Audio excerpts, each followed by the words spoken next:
Hey guys, this is the Hard Time Strong Men podcast, cheering up a better class of man. And today we are talking about homesteading. We have unfortunately neglected this for far too long, but this is a conversation that we really need to have. This is a whole sphere in the community that we want to bring in because this is, one of the most important things that, we can talk about, honestly. This is the this is the old glory, this is the dream, right? So all these skills that we're trying to bring together, all these ideals and the picture that we have in our heads when we're trying to push forward the community, push forward, make this better class of man, and where we're trying to get personally our families to, is this. So a homestead is a house, a farmhouse, a dwelling place, and the land that it's on, occupied by the owner, by the family, and it's used as the primary residence. So your, state, you see this a lot in southern states will have like a homestead act where, your homestead, your primary residence is what it gets a tax break and it's protected, right? Yes, Yeah. So essentially. yeah. So, if something were to happen, you don't lose, the homestead. You don't lose the land. That's the general notion, right? Right. So historically, homesteading has its roots in the settling of the West. So, 1862? So, quote, to help develop the American West and spur economic growth, Congress passed the Homestead Act of 1862, which provided 160 acres of federal land. Jeez, I wish. To anyone who agreed to farm the land. The act distributed millions of acres of Western land to individual settlers. So, Can we bring hey, that back? that's what I'm Like, saying. It's like, can we just get the Virgin West back? Just the unadulterated, just freaking, just country. well, we don't even need Goodness, that. man. Think of how many like thousands and thousands and thousands of acres of federal land like we just can't touch. Yeah, Like put that to use. goodness, man. Like I get it, preserve. Mm-hmm. Preserve these national parks, preserve all reservations, but I mean, dude, reservations are something else that need to be They are what addressed they are for a at reason. large. Yeah, Yeah. but the rest of it, what are we doing with it? Nothing. It's just sitting there. Come on, like give it to people who need it, who want it, who are gonna like work it, develop it into their Well, home. and we're going back to that. I think people are finally getting sick of living in disease-ridden, freaking poverty-stricken, criminally Overrun. overrun cities. Oh, we have to pack as many people in one space as we can. Let's build vertically. Like this will be great. No. Looking at you, Democrat-run cities. Holy crap, man! San Francisco is a freaking hellhole. So is New New York. York, Like, get the hell out of here, man. Los Angeles, And it's not the Oregon. states. It's not rural. That's what we're talking. We're talking about the cities. Like the Exactly. cities are trash, and we wonder why. We're not No, we meant to don't. live like that. We're not meant to live like that. Yeah, But I don't homesteading wonder. has its roots in settling the West. Hey, you see it, go earn it, go get it. Yep. And I think we can boil down, what is homesteading. We gave you the book answer. We gave you the book definition, but I would say that homesteading is a lifestyle of self sufficiency. That's fairly accurate. Yeah. When we were settling the West, it's okay. Go on, get. And these guys Right. went out. They chopped down their own trees for their own log houses that they built with their own hands. Like everything, is individual, family based, community based for everything. You didn't have your hand held. You went and you figured it out. So, talking about, your food, water, shelter, now in modern times, you have your energy, your power, right? Electricity, your medicine and health, your security, and your community. That includes the bartering of goods and services. Yeah, I mean, or exactly, goods and services. If you don't have a skill, someone can teach you, or someone can do it for you. Security, taking care of each other. if you're in the faith, your church family, taking care of, everyone in that way. It's all of it. And with the popular idea of homestaying, moving onto a plot of land, building your own home from the studs up, from down the foundation, we large in part we don't. We've kind of moved away from that. You can still have that. You can still go out to Montana and get some freaking land, and knock it out with nothing there. But we don't. The concept, the idea of homesteading, it does have to be limited in that way. Homesteading is self-sufficiency.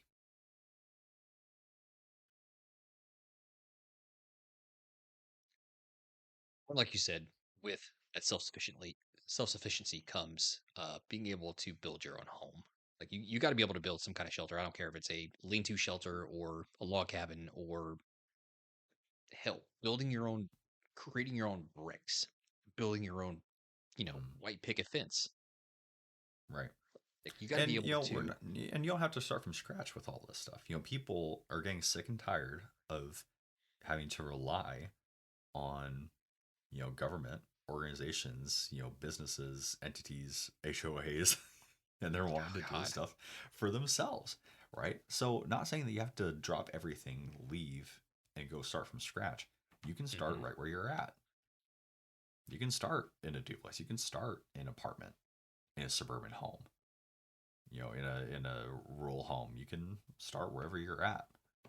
But like you said, starting from your shelter, from your home, the land, right? So, what does that look like? I guess practically, right? So let's cover first what we're doing now, like kind of contextually where we're at, and then we can rehash everything, um, looking forward or looking through different possibilities, different contexts. Okay. Well, as far as what my family's doing, so we are.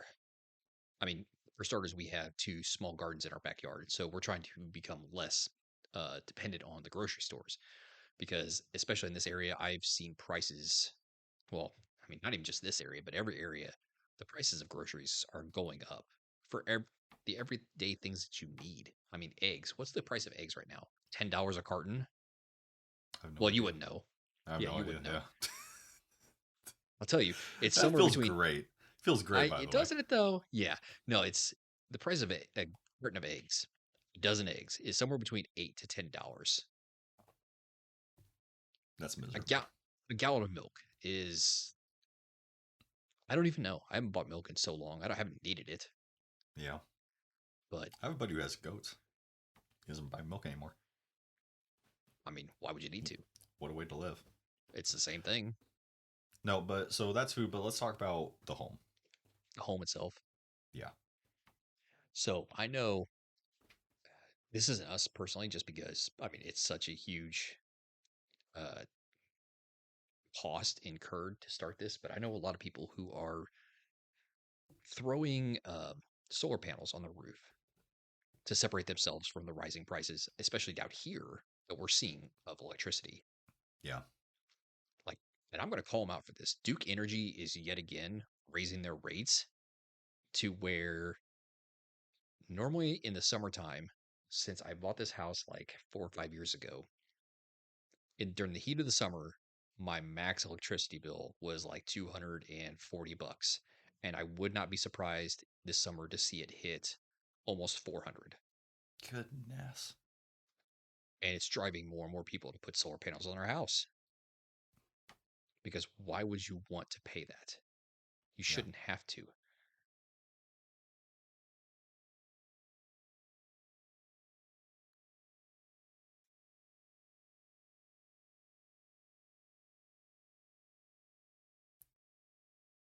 So you went But other than from that, I have no idea what you're food. talking about. Like, what are You we went doing for from you homesteading? went from food to power to everything except for talking about your home.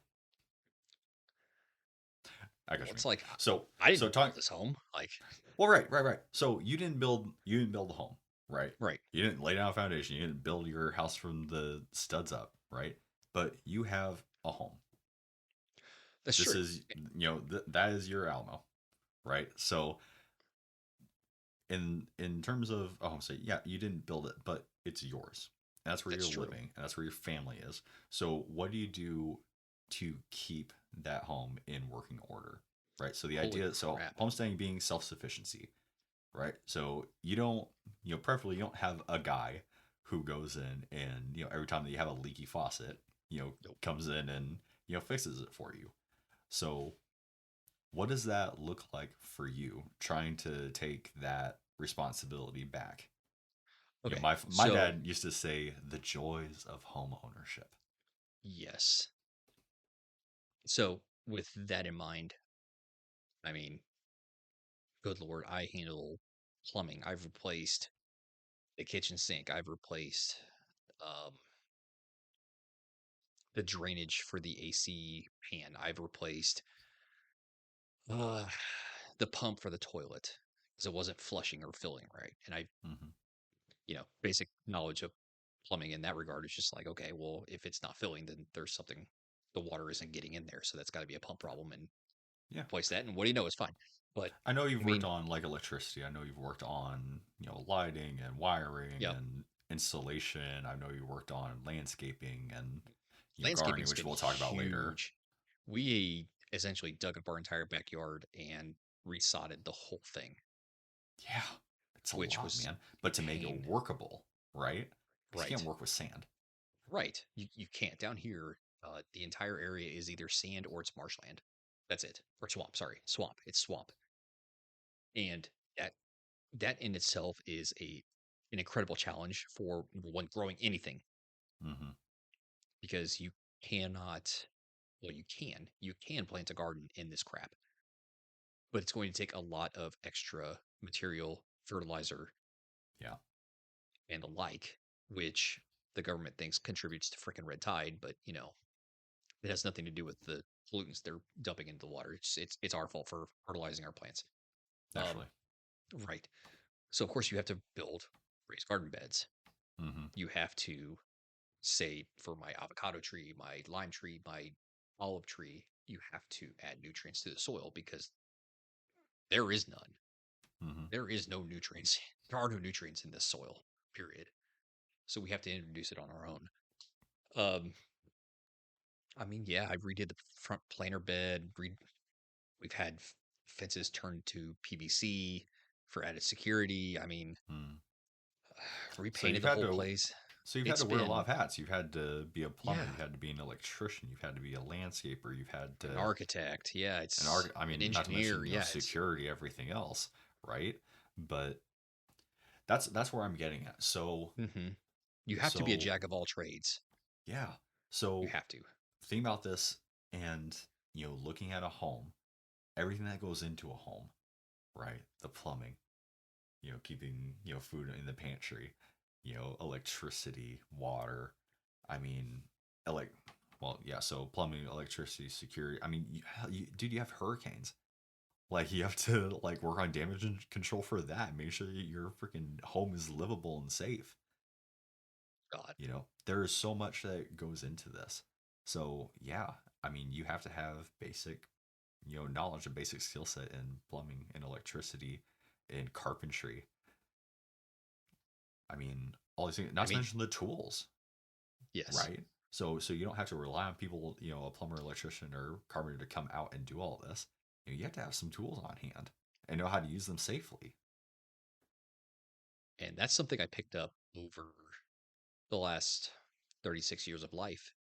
I Mm, mean, when I grew up on I mean, at the time it was a 110-year-old farmhouse, if not longer wow. or older. And we had to replace the plumbing, like literally all the plumbing. It was, I don't want to say it was lead piping, but it was old and corroded, and we had to change all of it to PVC. Oh my The electricity was gosh. the electricity was like the old. A lot of it was the old fabric covered wiring stuff for the Mhm. fabric wiring, and it had to be replaced. Um, we had to have insulation um, pumped blown into. the walls of the entire place. We didn't have AC in this house, period. We had heating, and that was it. The Yeah. windows were our AC. So, I mean, I had to learn all of these things on the fly, Mm. like as I was growing up. Like it's it was a brutal way to learn it all, but at the same time, it was necessary. It gave me a leg up later on in life for sure. Because now when something goes wrong, I'm not searching the yellow pages for a plumber. I'm not searching the yellow pages for an electrician. I'm not searching the yellow pages for a gardener. You know, Yeah. this is stuff that I had to learn how to do and learn these skills. And I think it's safe to say that I am, yes, a jack of all trades and a master of none. I mean, there's some that I know more than others, but it's things that I don't know, especially in this day and age, I can look up and I can learn on the fly. That's important too, is that Yes, you haven't stopped learning. You're still of the never. mindset like I need to, continue learning. I always need to be open to learning something new, Exactly. right? I am forever a student of every Yeah. art. That's There's, huge. it doesn't matter who you talk to or how big of a person you think you are, or how smart you think you are. It doesn't matter. At some point, you're going to walk into a room and there's going to be at least one person that knows something more than you do. Right. Well, that's such an important value, is being a lifelong learner. It's absolutely essential, especially for homesteading, because you Yes. can't know everything. You can't. You No. can't. You can always learn more, but like you said, with growing up, my folks were either too poor or too cheap to hire out most of everything. And so, and so I'd follow my old man around, and hell, man, I've helped fix an old school propane heater for the home. That thing leaked all the time, so we'd go out and we'd fix that. Uh, Hell, old house, so pipes bust in the basement, then you're down Hmm. there fixing it, right? Pipes burst during the winter, so you're going out, you're insulating pipes or changing out pipes. Yep. Not to mention landscaping. We've had to change out water pump because we were on a well. Yeah. Landscape portion, so like digging out dirt, so you can build in storage. So if we had a trailer, we dug all that out. We put up walls, change insulation, all these different things growing up. And my dad, anytime I had to ask, he said, "Oh yeah, the joys of home ownership," because he would do everything because he Right. had to. Yeah. It's a He pure had to. necessity sometimes. It's just like You know, you don't know this thing, but you're going to learn right then and there. You're going to learn yeah, either how to do it or the wrong way to do it. yeah, But and but he was the man of the house, and he had to figure it hmm out. And I guess that big moment for me with this house, because we've done so much with this house, man. I mean, we ripped out all the old crappy vinyl, yep. just roll on floor. We switched out with vinyl planking, um, making the dog run outside, changing fences, changing the deck, painting, all the cosmetic stuff. But also in the winter of, 21, Oh, our power cut out in the dead of that winter, that with absolute the hellscape. with the roads being frozen over 2-3 times, so you couldn't go anywhere.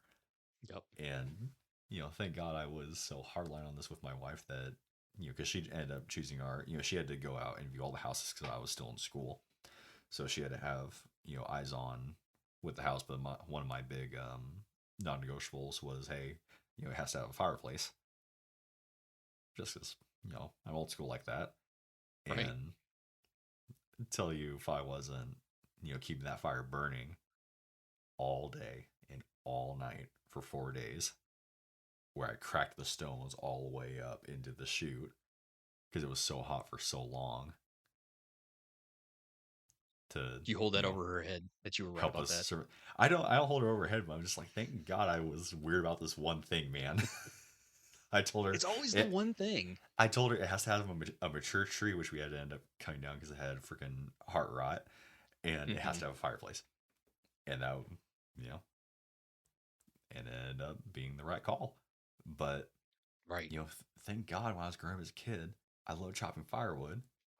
And I learned to love chopping firewood because my dad would kick me outside and make me chop firewood if I was being too much Dude. of a pain. And so, Yes. yeah, I'm out there in 3-degree weather chopping wood for 4 days so I could feed the fire in my fireplace. Went out. My buddy was able to go down. I asked him if he could buy me anything that was cast iron. Going back to, homesteading, old, traditional, proven things, right? And Right. bought a cast iron wok, which is this huge freaking uh, pan for cooking all cast iron, heavy as hell. Threw that in my fireplace so that we could eat, and we cooked over the fire. It, in pitch black, cold as hell night, and yeah, I felt like I was in the 1800s cooking over that Jesus. fireplace. It's like, Yeah. whoa, and people did this every day. Tell you how humbling that is. Right. Every Like, day, every year. Yes. yeah, that's why we talk about contingencies and working all this into where it's normal. You don't have to think about it because the day that you're gonna have to think about it, you don't have time anymore. Yep. You know, so And yeah. sorry to bring us back from that tangent, right? So in terms of homestaying, shelter your home. You need to know how Yeah. to take care of your home. Yep. So Improve your think home. think of things that you need right now, things that you rely on right now, things you've gotten used to right now. Okay, your electricity, your power, right? Your Wi-Fi. Wi-Fi, your water, Yep. having food in the pantry, right? So, but being able to take care of your home, so insulation, if something breaks, can you fix it? Do you have tools to fix it? You know, all that comes into play. But you talked about a little bit food. Food. So, where are you at as far as self sufficiency with your food? So I think planning wise right now, um, So, you have a we've garden. we do. We have two gardens. We probably don't have enough right now to support us year round in these gardens, but they're essentially like an experiment to see what we can do gardening This is your in a first small year. space. Yeah.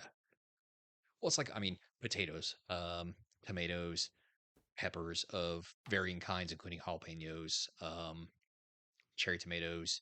We've got spinach, broccoli, carrots, strawberries. I think I said broccoli. I can't remember if I did or not, but onions. Oh my God, we go through onions like crazy with cooking. So we're, Mm, we're growing those. And at the same time, like you never stop learning. So you learn what you can grow, what at what time of year, what you can't grow, how much you need to water them, how much sun they need. I mean, do they require like additional fertilizer, composting? Like full how shade, often partial you, shade. yeah, exactly. Most of that's going to be How on the back of your, if you buy seeds, it'll be on the back of your, of the exactly, bag. exactly. But, Or if you buy the plant itself, mm-hmm, there will be a little tab that comes with yeah. it that will tell you all that information. Usually, what they don't tell you though is how many of these things you can put into a square foot. Mm, That you actually need to look up. And luckily, down here in Florida, the University of Florida puts out a guide to how many plants you can put. It's all encompassing, like uh, when you start germinating stuff, when you start transferring to the outside, when you how much you start watering stuff, how much you can put in a square foot. Like they tell you everything that has to do with this area. And I'm sure, I mean, like we talked with T Bomb, like I'm sure there are additional, like every state has to have one of these things. I'm sure they do. There's no reason for them not to. oh yeah, I mean Texas big thing is A&M. Yeah, A&M does A&M. Hmm. all sorts of programs like that, Yeah, all kinds. if ATM is good at one thing, it's definitely that because they're not good at football. Zing. Hook them. Um, But also 4-H with A&M. yes. That's a big thing too that people don't really think about, right? So teaching your kids all these skills Oh God, yes.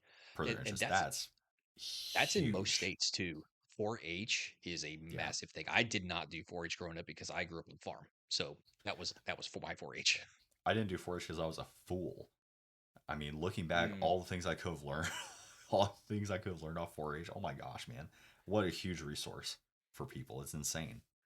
Well, if you didn't grow up like farming or you didn't grow up like doing animal husbandry, like you had no use for 4-H. It wasn't the cool thing to do. Yeah, the times are changing, man. Yes. I wanted to interject real quick some Go. resource for farming, so or gardening rather. A farmer's almanac Yes. that you can buy at any ranch and home store, any uh, feed and seed store, anything. Farmer's almanac. It gives you long term weather predictions for the states in Canada. It has what full moon, different tidbits like remedies, just little things. But to my knowledge and off recommendations from trusted friends, it's been very accurate as far as weather goes. It's crazy how accurate that stuff is. It will tell you the sunrise and sunset down to, I would say, plus or minus 5 minutes It's crazy. for every day that year. It's Yeah, insane. it's crazy. But so you have a pretty in-depth garden. And It, what was the system you were getting there. using? What did you say it was? What was it So called? the system that we're using is called green stalks. It's great for vertical gardening. It's great for gardening in small spaces. We actually have two of these gardens, which I want to say equates to about 100 square feet into like 5 bucket towers sitting on our Okay, fire pit. Like these things are probably about 5.5 feet tall. not bad. And a lot of No. square footage. It, Yes. it packs a punch. It's very efficient for your It space. it really does. It can give you a good amount of produce in a small package. Yeah. Uh, they do come with a recommendation for what can and can't be grown in them, but you Mm, can get away with a lot of stuff that's not on there, yeah. in my opinion.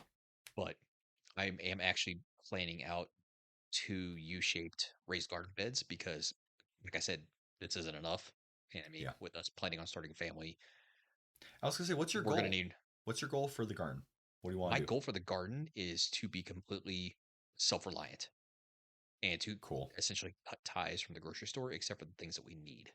Like, I don't know, aspirin or But store bought freaking, things. yeah, yeah, exactly. I mean, we're even trying to source out a local butcher. I've found a couple, but it's not like, the small town, you know, give me a hunk of freaking meat kind of things. Yeah. They can do that, but I would rather find a local ish person Oh, who dude, can I'd give love me to. I'd love to buy. hunks of mm, steak. I was gonna say I'd love to buy meat once every 6 months. I Like, mean, we can go hunting. yeah, but I mean, I saw a post about that. It's like, man, I love buying meat from my local farmer, and it's just like they fill the back of their SUV with just you remember Costco how it has like the big like banana like Harper Oh yeah. boxes, and they're Oh just yeah. filled their SUV, and it's just meat, and it's like, Dude, yeah, yes. this will hold us for 6 months, and it's like that is the way to do it. So one, you're supporting local business, your local Hmm. community. Two, you know that's good meat. Oh my gosh, that's good, and I'd say it's cheaper doing it that way. That's the big thing too, is just with the rising prices at grocery stores, I'm looking for a cheaper option. I Hmm.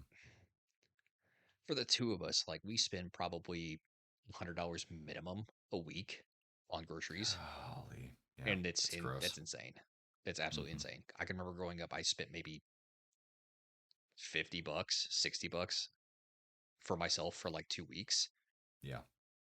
Like, so yeah. I mean, cost is a big thing. Also for gardening, another great resource. Look up PBAUM08, PBAUM 08 on Instagram. That guy is an absolute wealth of knowledge. We've had him on this podcast. I don't think we've released his episode yet. We're still working on that. It's Nice. coming soon. But holy crap, that guy knows a thing or two about gardening. He's a good man. He's Really, principled. very. Yeah, very cool. So during, during the storms, he was out there, helping his community. Right. He kept a lot of people up to date on their current situation. Helped to, he helped to foster help. He Yep. helped his local church in, clearing roads, providing, aid, giving out supplies, all sorts of stuff. Really, really good guy. But yeah, very, very knowledgeable in gardening. And that's kind of his mission statement, is to try to normalize all of this and, increase that standard for everybody. Yep. And he Yeah. inspired me to get those green stalks. And it's So, helped you a lot. oh my God, my understanding of gardening has increased tenfold just Yeah. having those and just like looking at his content and asking him questions. I mean, as Mm-hmm. it stands right now, I've shown you. I mean, I'll put these up on Instagram too. Like I've planned out these gardens with an app called Planter, and it's insane. It like you learn how there are beneficials. Uh, there are beneficial plants, Companion plants. companion plants. Thank you. God, I couldn't think of it. They're Yep. companion plants for certain things, and there's ones that don't work together. Like I learned that you know tomatoes grow great with onions. They grow Mm-hmm. great with um, certain flowers, pollinators. Uh, I mean, hell, man. Some it's companion insane, plants help to keep insects away from other plants. right? They help others grow. You know, especially when you think about the nutrients in the soil, right? I mean, there's just, yeah, gardening is so much. But I mean, even medicinally, you know, if you get to the point to where you're not having to go to the grocery store anymore, you can start, getting medicinal herbs, growing medicinal herbs. There are Yes. things that we can plant around our chicken coop that keep mice and other pests away, that could, potentially go after the chickens or the eggs or whatever. I Hmm. mean, yeah, gardening is huge, and it's been huge for generations. Then, what we get to modern West, and we've forgotten. It's Well, crazy. I hate to see it, but it's not sexy. It's not cool. It's neglected. Yeah. It's it's it's not everyday carry. You're not pulling out gear and guns and doing Hmm. freaking one and ones and reloads and like It's throwing out your work. night vision goggles and like yeah, Well, it's and it's work. humbling. It's humbling. Yes, I think that's a and it big thing takes because, time. it's time. So you have to be patient and you have to be humble, because tell you what, you can do everything right and not grow a thing. 100%. There are so many factors, and you have to be a learner. You have to be humble, and you have to be willing to, to try again. But Worse yet, you can do everything right, do one thing wrong, and you can lose an entire crop. you can do One everything right, mistake. grow a great crop, and then the birds can come get it, or the rabbits, or whatever. You have a We've dog lost. rip through while after you just seed it and kick up all of your seeds. It, you Yeah. know, Oh, I'm sure. Dude, we there's have lost. there's so much. We have lost so many heirloom tomatoes to birds. It's Hmm. insane. When I was a kid, we had this huge cherry tree in our backyard, and it would grow cherries every single year, and we'd love it because we, pick, we were kids, Pick 'em, right? eat So we'd 'em. pick it and we'd eat, and then, mom would have Mhm. us, go collect so she could make a pie, all this stuff, right?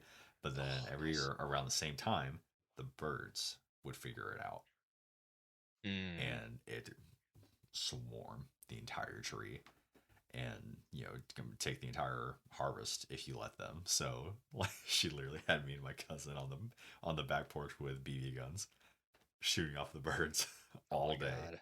so that we could, collect harvest. But um yeah, all that to say, you have to be very patient, very humble, and tenacious to, to, and there's a little bit of luck too to It have a good is. harvest.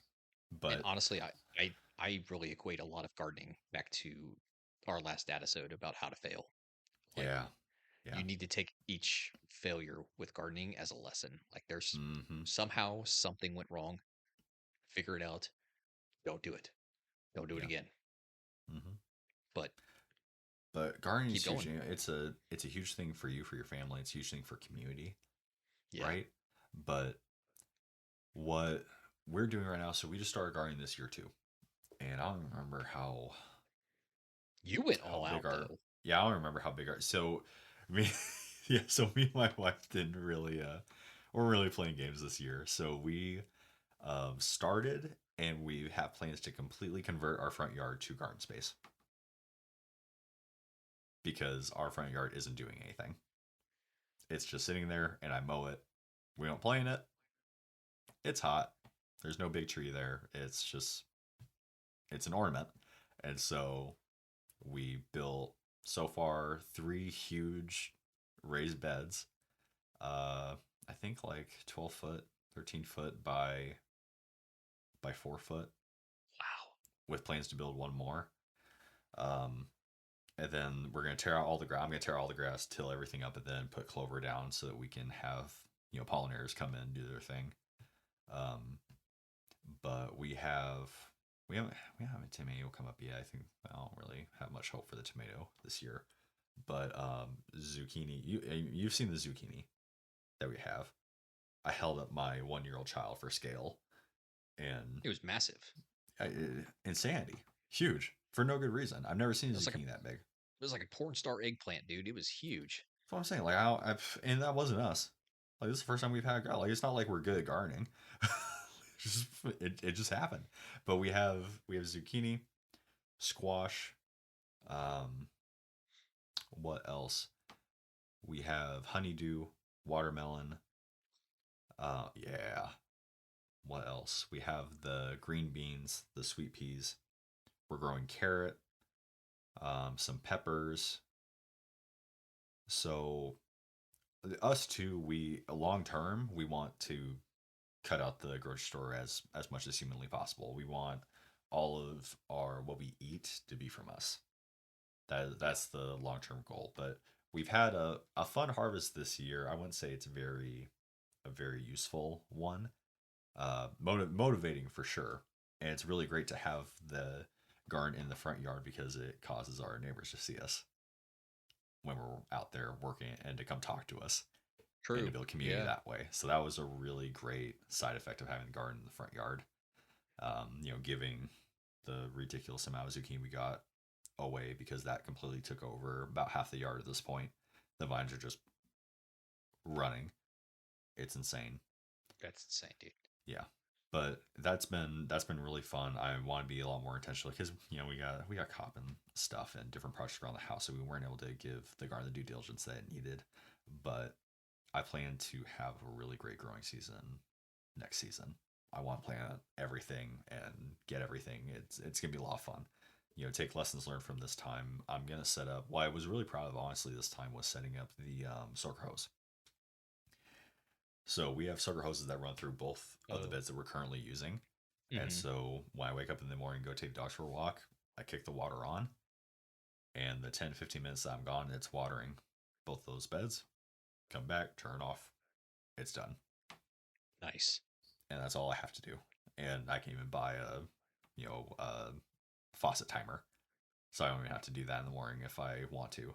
So that there's just so many little things that you can do, but it's working really well. We got all of our dirt from a local farmer, so uh, it's all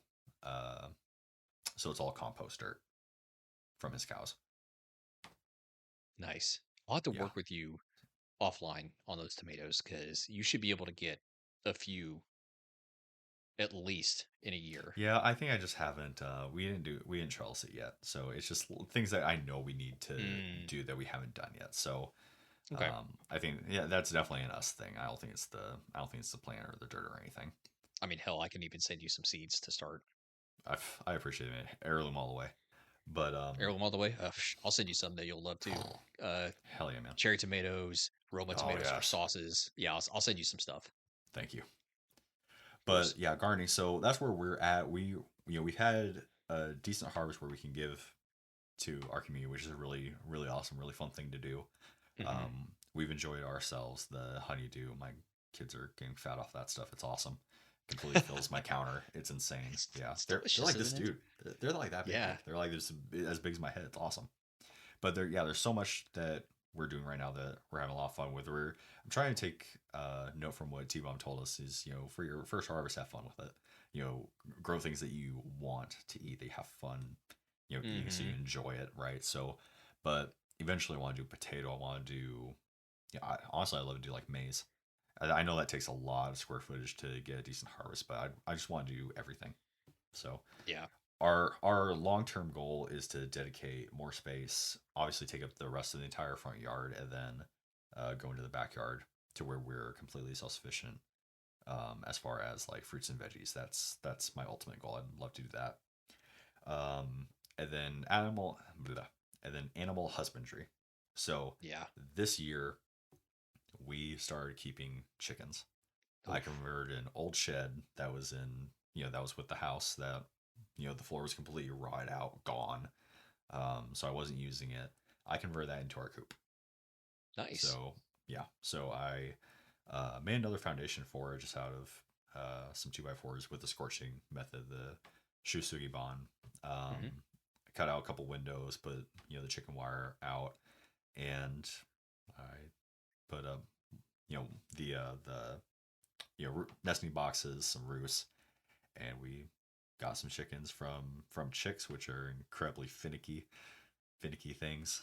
But yeah, so we have currently 4 laying hens and 6 more that are growing, and they should be laying soon. But with that, 4 eggs every day. I have 4 people in my house. I have not bought eggs in I don't even know how many months. And chickens are cheap too, aren't they? Yeah, yeah, chickens are cheap, and you have to think so. As opposed to buying by the dozen, right? So as soon as you get your hens laying, then you're paying for their food because you're already paying for water. Right. You're paying for food, some vitamins, probiotics, that sort of thing. And if you don't have like hay or like kind of bedding, obviously have that as well.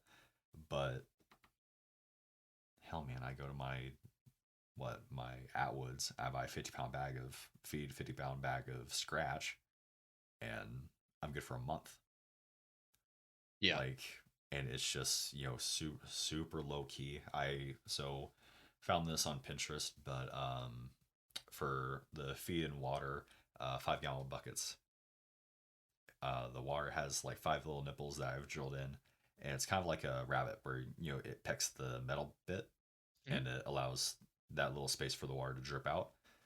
And I have 5 of those around the 5 gallon bucket that completely filled with water. Throw my vitamins in, call it good. And then for the food, it's got four. Honestly, you can make them yourself if you were so inclined, but just PVC connectors that have a little 90-degree dip in it. So Yeah. you fill the food, and then as they eat it, the food just lowers with it because they peck down.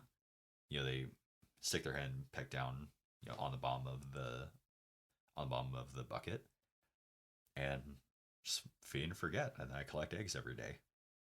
God. So yeah, just I haven't bought eggs in months, and I know exactly where my eggs are coming from. I know my chickens are healthy. I've built a relationship with the chickens. I mean, it's the best thing ever, honestly. And the eggs are the best eggs I've ever had in my life. They are so much richer than the tiny Walmart eggs that you can get or whatever. It's fantastic. Tractor And Supply is a great supply of yes, livestock and feed. yes, I'm looking on here right now. You can get a freaking 10 count of chickens for $40. yeah, that's kind of Like, expensive. I could get a chicken for like $1.60. huh. Where'd Yeah, you get yours from? Atwoods. Oh, It's yeah. I think it's a Texas store. But regardless, find a good farm and I feed guess, store yeah. or Tractor Supply or whatever, any store like that, and they're gonna have chickens. They're gonna have chickens. They're gonna have They're the feed so for them. prevalent. Or I mean, the look up a coops. local breeder. Look up a local breeder. Yes. We did that too. We went to a place and they had he was selling like mass laying hens, and yeah, you can do it that way when they're already grown, so you know that in a couple weeks or a month they'll be able to lay for you. So there are many options, or just a farmer. Honestly, that'd be the better option because I didn't like the guy that we went to, because he was, doing it like per volume. So there were so many chickens. They were a little ate up, a little bit around like the neck and the butt where they peck at each other when there's too many, to establish the pecking order. So I Oh, didn't really like that, it was a but chicken mill. yeah, so I didn't really like Uh, that. But you could go to like a farmer, a local farmer, and you can get some chickens there. oh, I'm sure. But super awesome. Something else that I really want to do, hopefully, in the fall, is rabbits. I would love Oh, to get meat rabbits yeah. because those guys are super easy to keep too. And yeah, rabbits are finicky with the heat and everything, but you get a breeding pair, and they breed what every. I I couldn't even tell you for sure. I have a book in here somewhere on meat rabbits, but it's very fast reproducing, and you can actually get a pretty darn good harvest off one rabbit. So you do that for a few months, and you could fill a freezer full of rabbit meat. 90 days. 90 days. Yeah, 3 months. Yeah, nuts.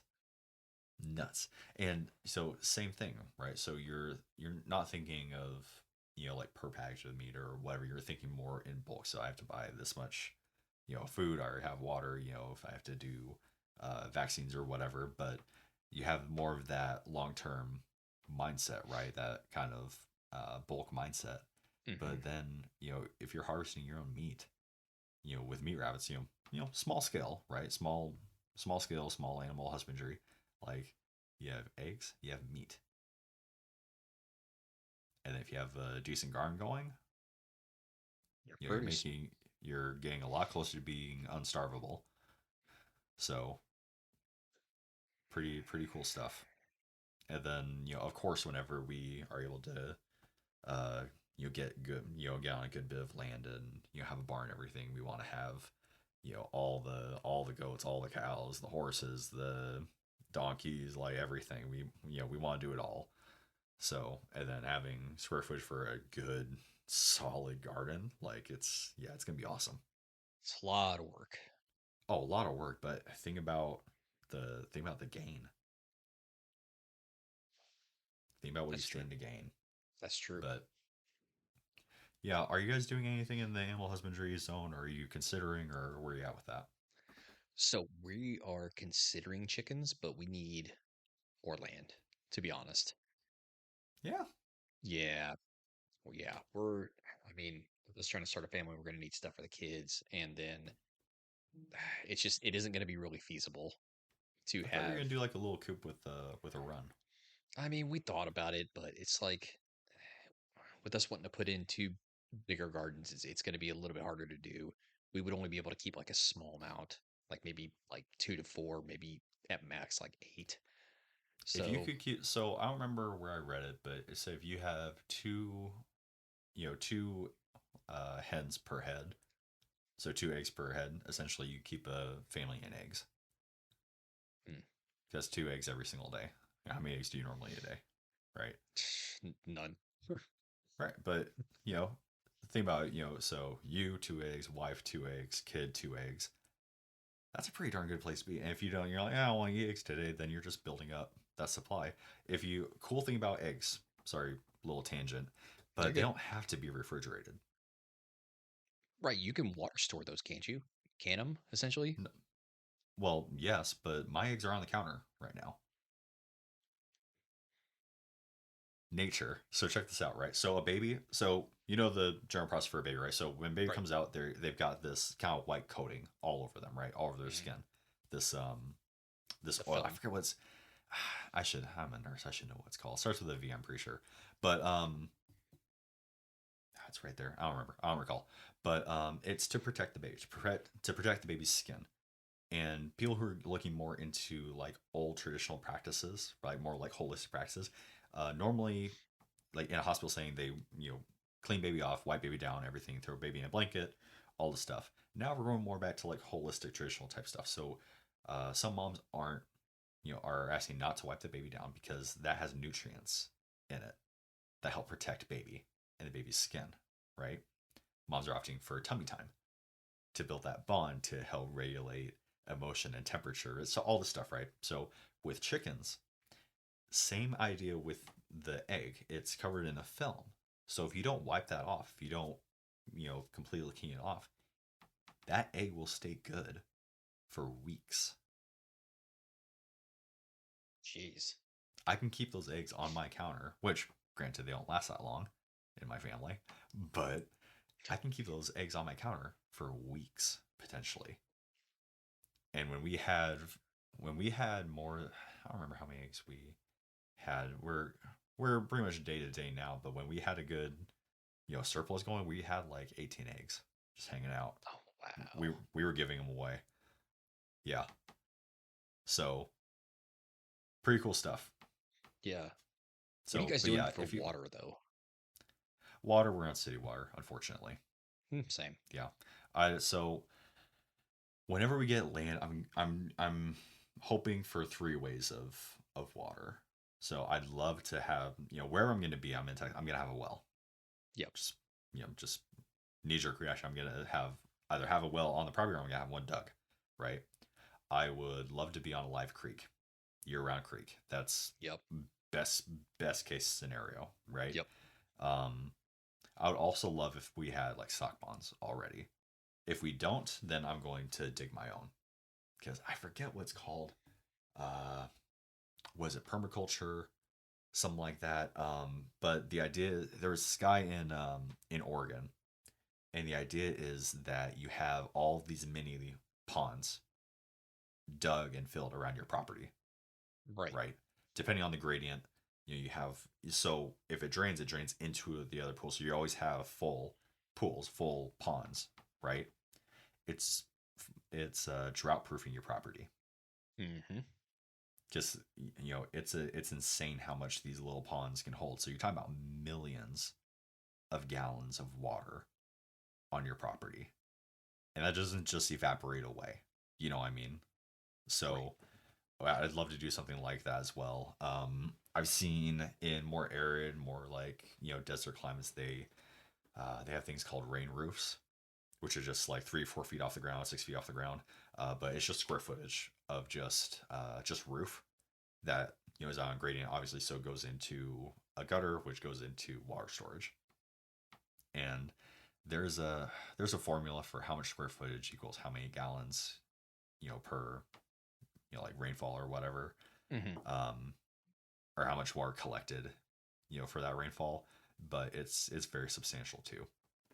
But obviously my dream is to be completely off grid for power, water, food, everything. But Right.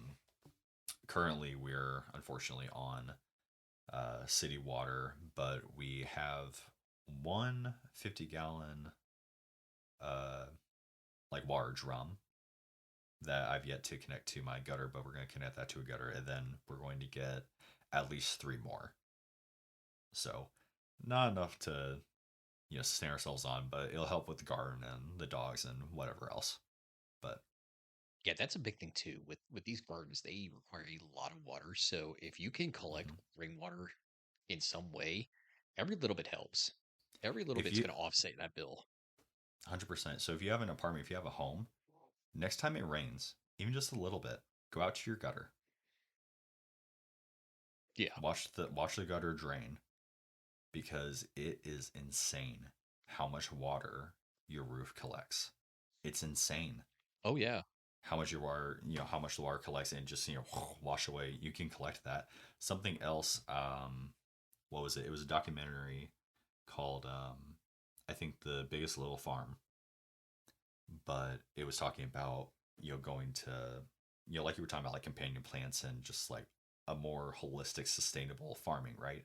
It was Mm-hmm. some farm in California, but they had something called so they had plans specifically for ground coverage, Yeah. right? So if they weren't currently using the land, it was ground coverage, but you had something on the ground, the roots in the Mm-hmm. ground, so that when inevitably like the monsoon season came, right? And all these farms getting like washed out, all their dirt getting washed away and everything, theirs didn't. And what did it do during that time? Right before all the droughts hit, it collected millions of gallons of water because you had something to collect it. Right. So, sorry, I kind of went nuts on that one. But No, where, that's great. yeah, where are you guys at with water? Because you are a lot different environment than I am. Man, we are, like I said, we're on city water. We just use it straight from the tap, straight from the back spigot. And Mm-hmm. I have a hose. I go out there, I fill up the green stalks, let them do their things. And that's how we water the plants. We have a sprinkler for the rest of the yard. It's, God, I would love to put in a rainwater collection system. Um, it's going to happen sooner or Mm-hmm. later, just because I mean, during the rainy season, why not? Mm-hmm. Like as big of a container as I can get to be, I'm gonna get it, and I'm gonna store as much water as I can. I don't really know if it's illegal or not, but the system. Um, So whatever you get, what? Because I've seen like the 300-gallon ones where it's like the big box, like on a pallet. But mm-hmm, if wifey doesn't like that, then you can do like the barrels that can be more fashionable. But whatever you do, get food grade. That's the big thing, right. so you can actually use it as potable water. Mm-hmm.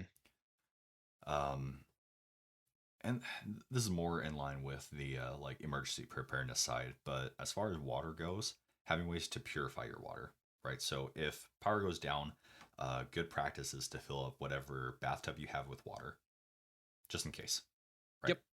They have Because make bladders too. I think I yeah, talked about this. yeah, you can buy it off Amazon and it completely Mm-hmm. it goes over the entire tub. Yeah, those are great. Um, Not to mention but your water heater. Like they you can actually figure out how to open that, and that will sustain you for like weeks. yeah, awesome stuff. Besides that, having ways to purify your water, right? Mm-hmm. So you have iodine tabs and you have aqua tabs. I have aqua tabs, so chemical, purification. Yep. We both have the Sawyer mini filter, so mechanical filtration, and then having ways to Boil. boil water. So whether that whatever pot you have, and then a propane burner, and that could be something as big as like what's it called, a like a buddy stove or a Coleman or whatever. It could be as small as a a little jet boil, Yep. or was it the pocket rocket? Yep. Anything that you can use to maximize that. Well, luckily enough, my grill has a side burner that I can use to Perfect. boil Yep. soups, and I can just go out there and boil water on that. Perfect.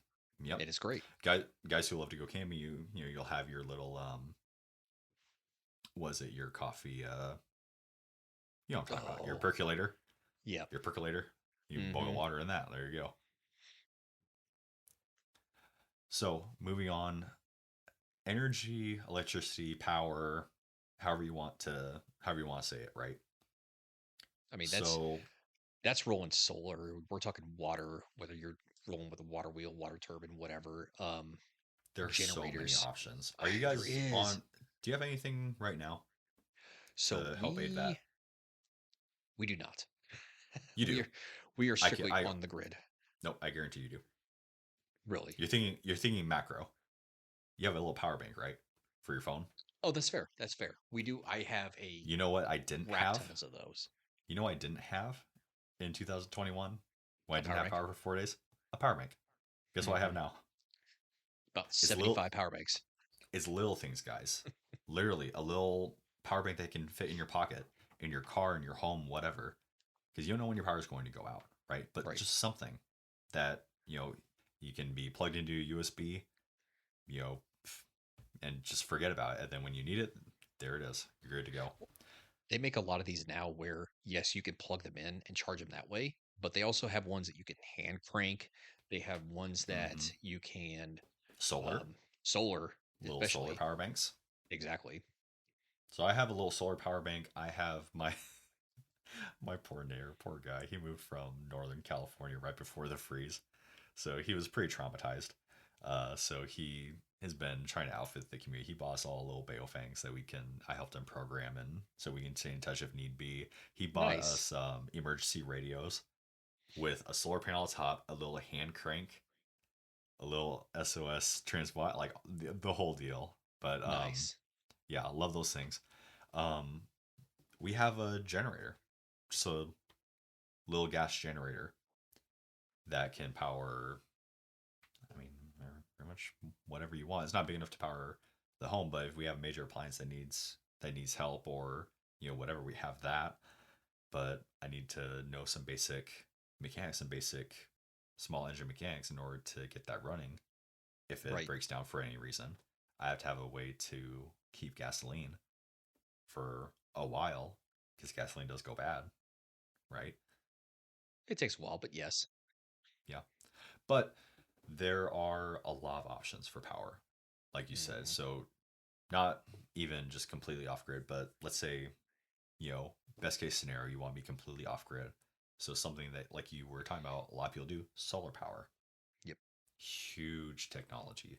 Unfortunately, right now, the solar power that they're offering for homes that you probably see in suburbia, you have to be connected to the grid still, and it won't kick on if all your power goes off.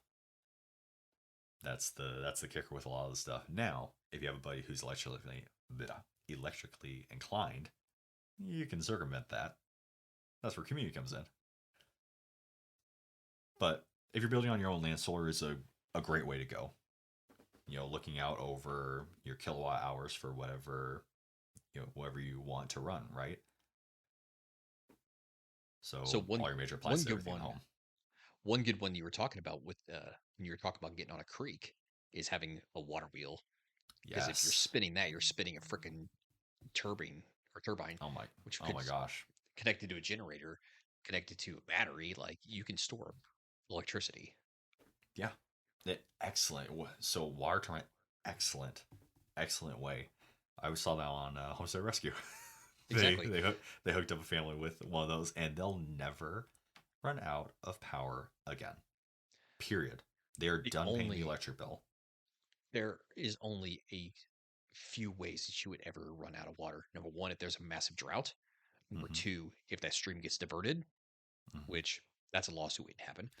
Or Either of those cases, you have other big problems too. exactly. Or three, I mean, you can have some big fat bear that just sits in the stream. That's just meat, though. Exactly. Those are your only problems. Like, how much meat Yeah, do you want? exactly. But Honey, we're going to need a bigger freezer. you bring up a really great point though, which is what we always talk about, which is contingencies, right? So Hmm. having different plans set in place. So me, best case scenario, right? My dream setup would be to have my home and any other, if I have a shed and like anything that runs off power, on my homestead would be to run off of solar power, not on my Okay. roof, but having like a solar farm close by, right? That I've wired in, so I can work on it, do all my stuff, right? But completely covered by the solar panels with an excess, so I can store in batteries for inclement weather, or if a panel goes down, what have you, right? I want that to be backed up by a generator for the home. A good company that I know of is Generac, and you can get those that cover the entire, everything in the home. So not just like little appliances or outlets, but everything, right? You can get those that run off gasoline. You get those to run off diesel, propane. Natural So it's gas. just natural gas. So it just depends on what kind, what generator you get. But those are plugged right into the power in your home. As soon as it senses that power is off, clicks on. Yep. So you have no loss in coverage. And then of course, like you said, if I have a live creek or something, a water wheel, anything like that would be an excellent option. But also, I'm not going to rely just on like central heating and air, right? So in my home, as far as heating goes, I also want a wood stove, not just a fireplace, but like a legit wood stove. And for 99.9% of the time, that can be for aesthetic, that can be for fun, burning little fires for, just like hang around family time. For the 0.1% where both my solar panels and my generator goes out in the dead of winter, I have a way that I can reliably, heat my home And survive. Yep.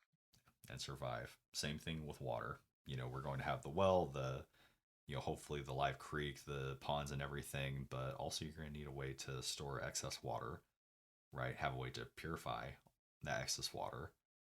So yeah, always thinking in contingencies. But yeah, to your point, I need to find a good plug for like those water wheels because those things are amazing. And when we're talking about contingencies, the last case contingency is usually your community. So if Which you, is sad enough. it That's a is, different conversation because we have gone away from talking to your neighbors first. yeah, this is no But longer the Dr. Quinn medicine woman area of, you know, of the West. It's people are so used to like not even waving at neighbors anymore. Like you go out and you just ignore your neighbors. I mean, I actually have what great happens when you run relationships out with of most of my sugar neighbors. or flour or groceries or anything? If you're in the middle of cooking something, oh well, I'll go to the store real quick. Not popping over your neighbor like, hey, do you have any sugar? Do you have any flour? Can I borrow some? Right, It's sad. right. That's sad. It is. We need to get back to that because Yeah. maybe you don't have that stuff, but you have something else that they might need. So that's when we get into trading. That's when we get into bartering for goods and services, trading Yeah. what you have for what you need. Mm-hmm. 100%. And so, yes, bartering goods and services, trading, skill sets, uh, equipment, stock, whatever. But also outside of that, give and take, just giving Mm-hmm. to your neighbor does so much. So much. So that's part of the reason why we have the garden in the front yard, right? So we have an excess of zucchini. I have neighbors who love zucchini. So I go over, walk over to my neighbor, hey, do you want a zucchini? I hand them a zucchini that's as big as my child. And they're like, oh, holy crap, thanks, man. I'm like, yeah, no Jeez. worries, dude. And you're building this rapport, and I can't tell you how much better the relationship with my neighbors has been. And we look out for each other. I have neighbors who call me up like, hey, did you know that there was this guy coming?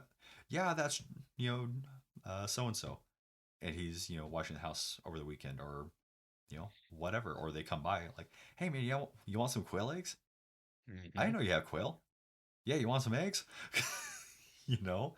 So like I said, my older neighbor who cares about his community saw that we were hurting during that winter, and he wants to take care of people. It's like, here, take it. Yeah. Here's this, and didn't talk to anybody. Just you know, of his own accord, out of his own heart, he went and did it. I have, that same neighbor, we share a side yard, and his tree died. That's in between our, but, Mm. so I got off work. I'm still in scrubs. I go into my, I go into my garage, take out my chainsaw, and I, climb up because I'm the youngest guy there is not, broke or broken. So I climb up in that tree. I help him take down the tree so it doesn't, kill somebody's dog or kill him when he's trying to get his newspaper or tear up their house or whatever, because that's what neighbors do. Went over and damage your property or one of you. Exactly. Yeah. Exactly. But we're part of this whole self sufficiency thing is when you build up this community, with families, with neighbors, with your local community, you start looking with a smaller lens. You start looking closer to home, right? And eventually you get to the place to where it's like, oh yeah, I don't need the government to look out for me because I have my family, my neighbors, my friends looking out for me. Yep.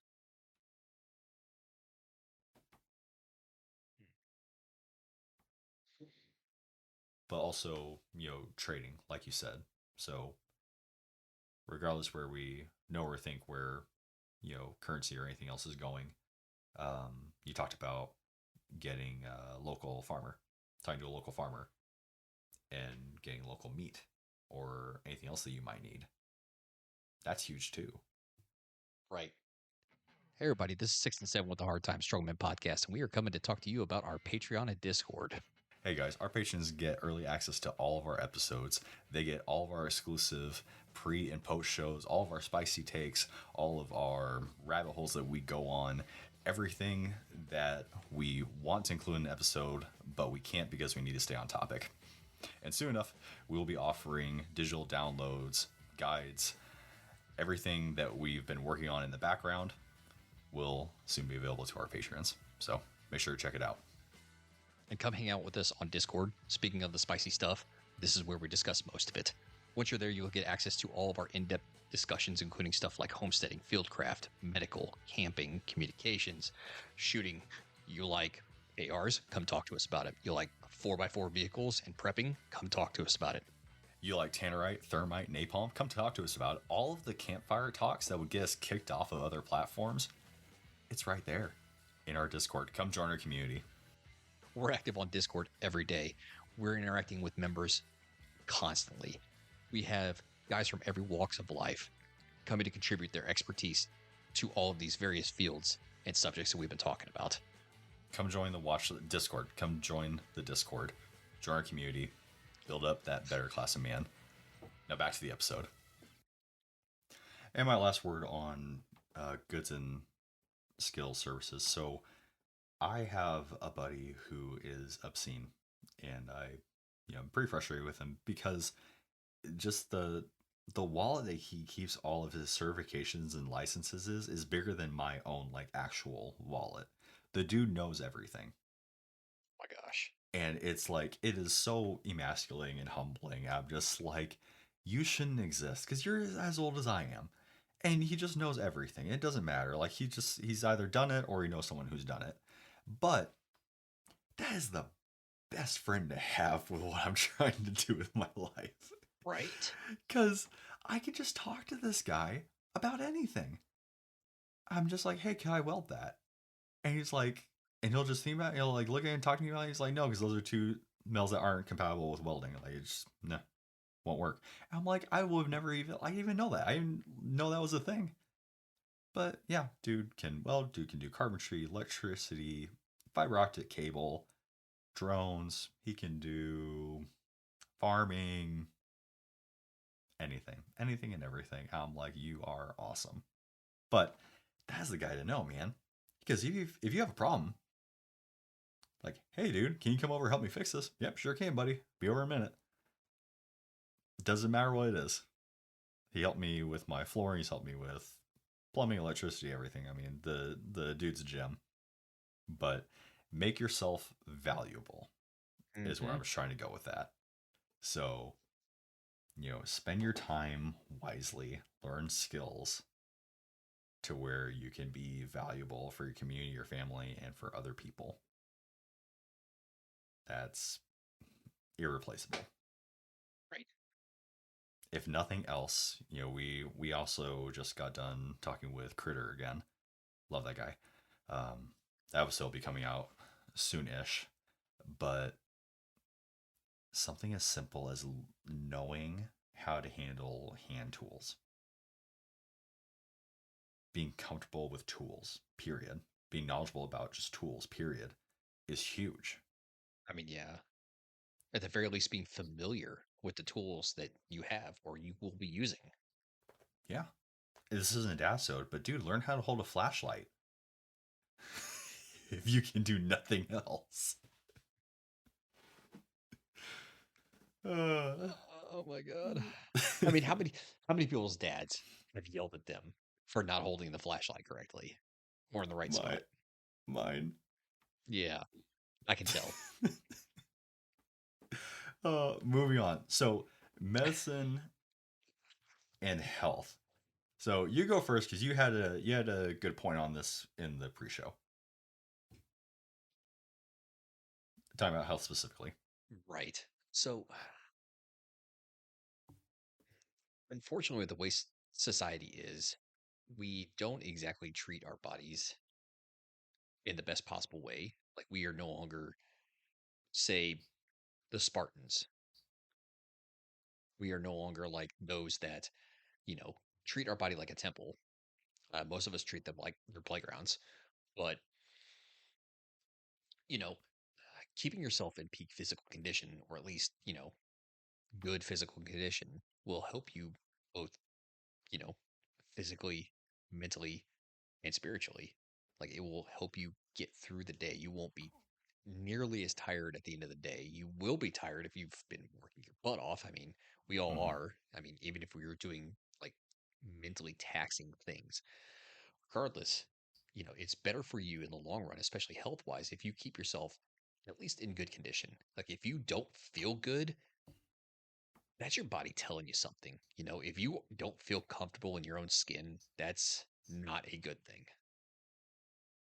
Yeah. Here's another perspective on it. So in the army, right? When they were, when drill sergeants were specifically, working on food, right? Because you have Hmm. all these guys coming from all different cultures, walks of life, and food sucks. Right. Hey, you're not supposed to like it. No. Same thing with MREs. Like you're not supposed to like it. It is fuel. Your body is a machine, right? So thinking in that context, right? Your body is a tool that Hmm. you will use for the entirety of your life. Make sure that tool is useful. That looks different for different people. Yep. You not have to look like Mr. Universe. No. You do not have to look like a ultra marathon runner. You do not have to win the freaking Ranger games. What you do have to do is what you demand your body to do. That's a good point. That's That actually looks a very different. good point. That looks different for everybody. But if you're like, oh, yeah, 6, yeah, 7, I want to, go out and, be completely off grid, have a farmstead, have a, this huge garden. I want to, do animal husbandry with all these huge animals. I want to do everything. Can your body keep up with that? Where you're demanding that it do. If your body cannot do what you ask it to do, you're going to fail. Another really great post was during the flooding had a family that was getting rescued out of a vehicle from a road that had flooded. National Guardsman or some sort of, you know, some working dude was carrying, this wife and mama, and husband was, fat and behind them holding the shoes. Yeah. Yeah, don't be the guy holding the shoes. That's, What yeah. the man that you want to be, the man, the husband, the father that you want to be, needs to be able to do what you tell him to do, what you demand him to do. What is your job? What is your task? Can you do it physically? If you can't, get there. It doesn't matter what people think of you aesthetically. Your body is function over form. Yeah. 'Cause I'll tell you what, you remember Game of Thrones, The Mountain? Yep. Did that dude have a six pack? Nope. Could he rip you in half? Yep. There you go. Could he squish your skull like a freaking melon? What could he do? Whatever the hell he wanted to do. Because he was a freaking mountain. Do you think he cared that he had his, or didn't have a six pack? No. He didn't give a crap. Because he could do whatever the hell he wanted to do. So that's a good point too, because there's a lot of dudes out there who want to be like powerlifters, who want to be like these crazy CrossFitters with like 12-pack abs. It's like, okay, great. That's great. Can you actually do the daily tasks that you need to do? Like, are you trying to like lift heavy logs and move them and create a house? No? Then what the heck are you doing? There are guys who work blue collar jobs who may have a beer gut, but these suckers can rip a phone book in half. These guys are some of the quickest moving people I've ever Mm-hmm. seen.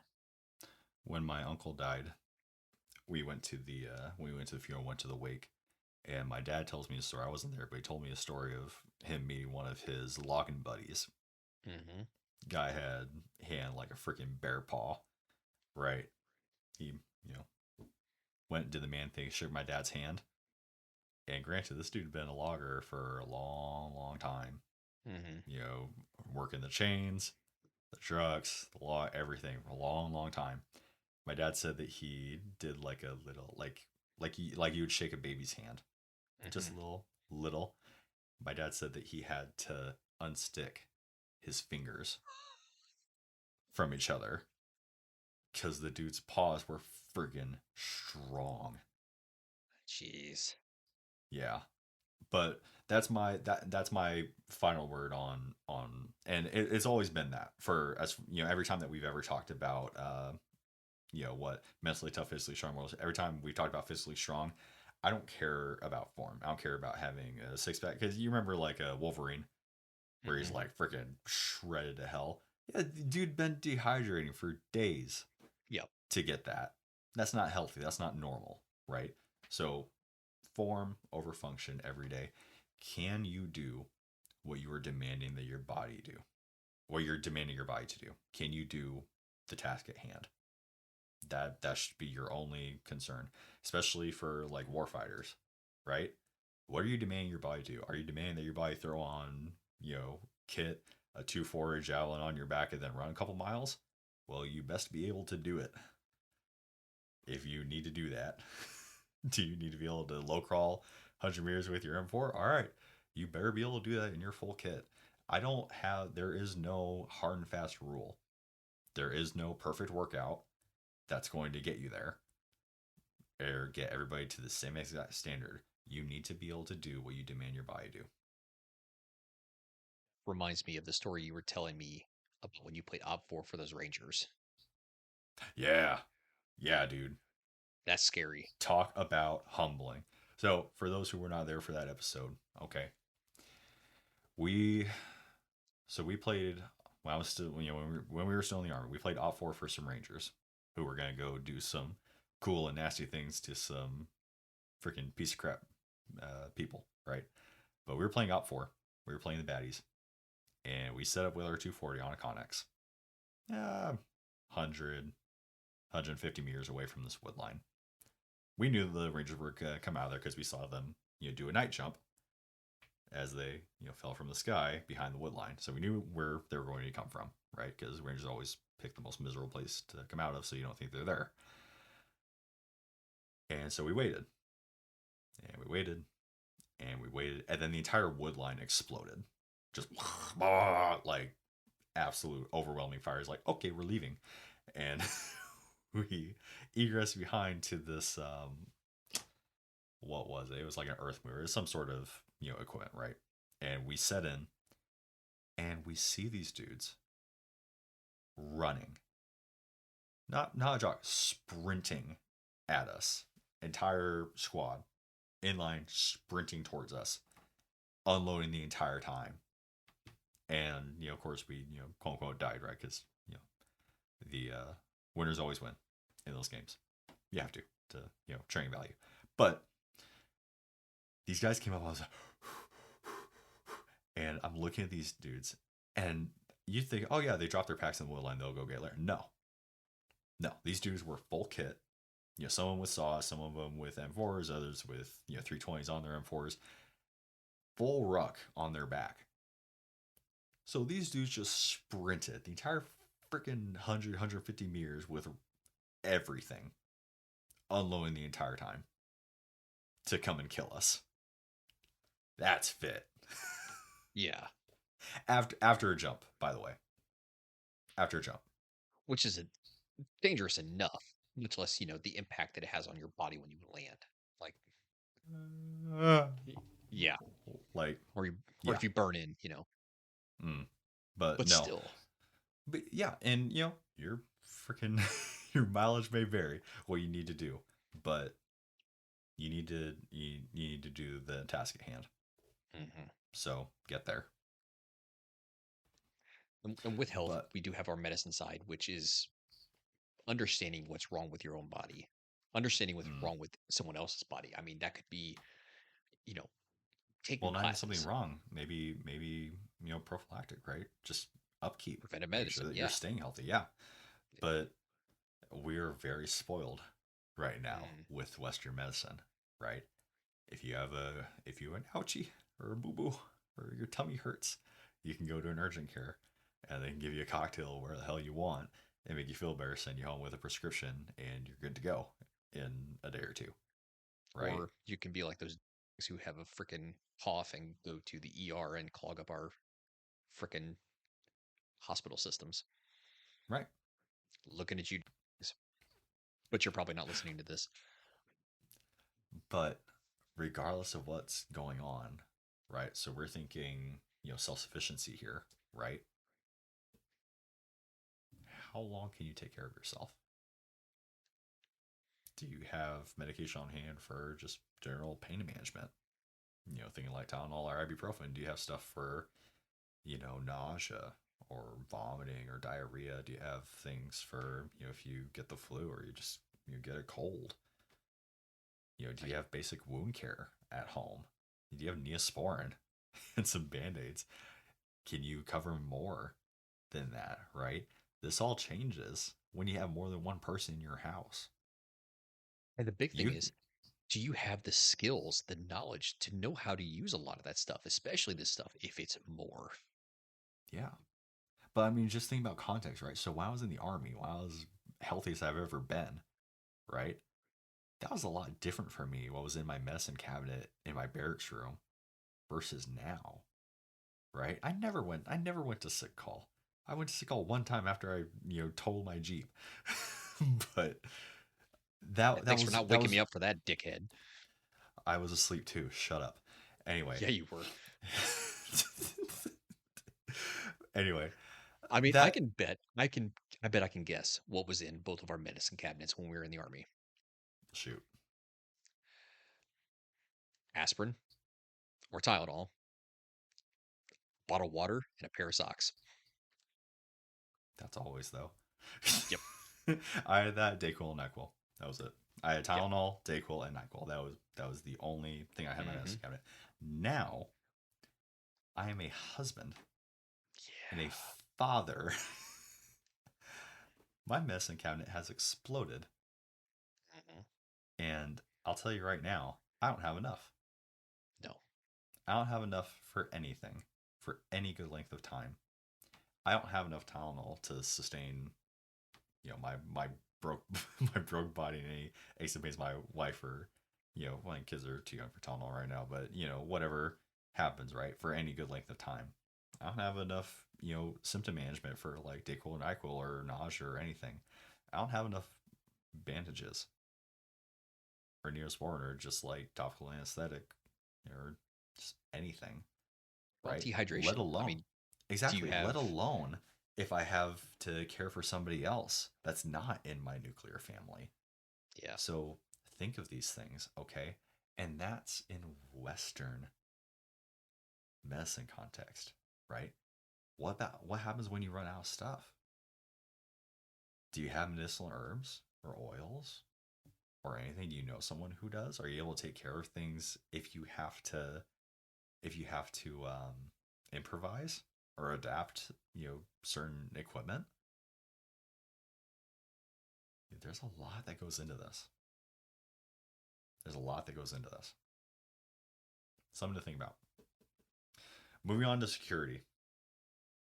So, securing your homestead, right, in case the French or Indians attack. What does that look like in your home? Well, if it's the French and Indians, they're going to attack at dusk or dawn. But here, I mean, I have security cameras. I have a dog. I have two eyes. I have untold amounts of ammunition and firearms. Um, I have neighbors. Mm-hmm. When it comes to like even the physical, my recliner bed has freaking agave in the front of it, where if you even like brush up against it, it's going to tear a piece of your arm or leg off. Nice. I have fences that are sure to climb over. Like Mm-hmm. I have a Security is layers, I have a solid layers front and door. layers and layers. Exactly. Security is layers. It's Solid front door, like you said. So we joked a little bit with Kurt about like filling a hollow door with water. oh my god. But no, a solid front and back door is huge. Hmm. I mean, But even if you have a sliding glass door in the back, I mean, like we do, we have mhm, number one, it's glass. So if you break that, I'm gonna know, and then you're gonna meet a few dozen rounds of 9 millimeter mhm. at 3,000 feet per second or whatever. But we also have a piece of wood that we can just drop down in there, and you're not gonna get that door open. I don't care what you think you're going to do. You're Mhm. not getting that door open. But also, companies like 3M can make coatings that can go Hmm. on glass that make it virtually Bulletproof. unbreakable. Yeah. Granted, don't install it yourself. Have somebody else do it because that's a horrible pain. But if you have the revenue that can support that, go for it, man. Exactly. But like you mentioned, all the options that you mentioned, security is in layers, right? So you have a good solid fence, right? That is going to be just a physical obstacle. Mhm. Not to mention psychological ones. So all these things are to keep honest people honest, right? People that are dishonest are going to do what they're going to do anyways. Yeah. So starting from wide areas, so having neighbors that are going to look out for you, you and yours, right? Have a good fence, right? Your dog, which my dogs are not, attack trained or defense trained or whatever. I am using them for, auditory stimulus. I am using them as a early warning device. I mean, So well, you've heard my this, dog, so yeah. So the dogs are always excellent for that. They're great. Um, but just being smart, locking your doors at night. Which if you're not doing that by now, that's something else entirely. But having the security system. So I think well, I'm not gonna say what you use, but there's Ring, there's what's the other one? Simply Safe. There's a bunch of different options. Simply Safe is cool because I'm sure you can do it with Ring or whatever else, but they have these systems that are decentralized now. yep. So you basically can buy whatever you have your base unit, but then you can buy whatever sensors you want. They have glass breakers, they have cameras, they have all sorts of stuff, motion, so you can build out to the space that you're trying to protect. So those are really great options, especially because you don't have to be connected to their service, the monitoring, right? You can just have the system, and then it sends out the alert if something happens. Um, but not just from physical threats or people, but say fire, flood, inclement weather, anything. Like we talked about, you boring up your windows and everything else during the storms. So you have to have once again the supply, the skills, the know-how to to protect that. Security is in layers, but also having the mindset of security Hmm. is a huge thing that a lot of people aren't utilizing or don't have. Getting your family involved, not being the guy that takes security all on his own and then leaves his family out of it, but using his family as the team that they're supposed to be. Right. I mean, for us, like especially during hurricane season, if you don't know how to do it, hire somebody, get hurricane like anchors installed around your windows, around your doors. Yes. I Yes. keep plywood on hand, or have like shutters, or have um, metal panels that you can put in front of them.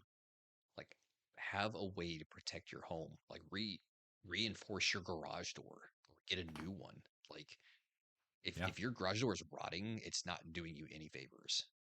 No. And the same goes during, I mean, tornadoes. I grew up in Indiana. I grew up in Mm-hmm. Tornado Alley, and I survived three of them. Um, yeah, they're terrifying. Like, they are the finger of God coming down to wipe off an entire section of the planet that he didn't Mm-hmm. like. I mean, it's literally that, but figuratively, that's what you're looking at. They sound I'm like sure it freaking was. freight I'm sure trains. that's what it feels like. Yeah, but I mean, don't leave stuff out, especially if you know that. I mean, with tornadoes, you don't really have much of a warning, but with hurricanes, move stuff that it can easily be picked up and thrown and become Mm-hmm. airborne. Move it, put it inside, like Well, like you do said, anchor your something with it, stuff. protect yourself. We have a trampoline. We anchored it. Has it gone through a tornado yet? I mean, several warnings, everything, pretty Nice. high winds, but we thank God we haven't had any tornadoes like actually Yeah, I close. know. But I've seen too many tornadoes or too many trampolines just fly away. So I'm like, I'm buying some earth anchors and rationing this down. Yeah, or somebody's getting an early Christmas present. Yeah, I mean, and not just it's not just funny that your trampoline flew away, but I mean that's a freaking hazard. Oh Like, yeah. well, guys, thank you for sticking through it with us. This has been I guess, our introduction into homesteading. We've beat around the bush a lot with guests, with different episodes, but we haven't done a singular, like a focused episode on homesteading. But this plays into so much of the culture and community that we're trying to build. This goes into the world that we're trying to make and all these skills that we're trying to pass off to all of you. This is what it's for. So something, I guess my last word on this is, like we said in the beginning, homesteading is trying to live a life of self-sufficiency. So wherever you are, wherever you call home, that is your homestead. That is, if you have a quarter acre, that is your land. So get after it. Act like it. Six, you got anything? More than what you've said. I just want to thank you guys for listening. Check us out on Discord. Follow our Patreon. We've got tons of stuff coming for you guys. So stay tuned. We are the Hard Times Strongman Podcast, training up a better class of men. Stay in the fight.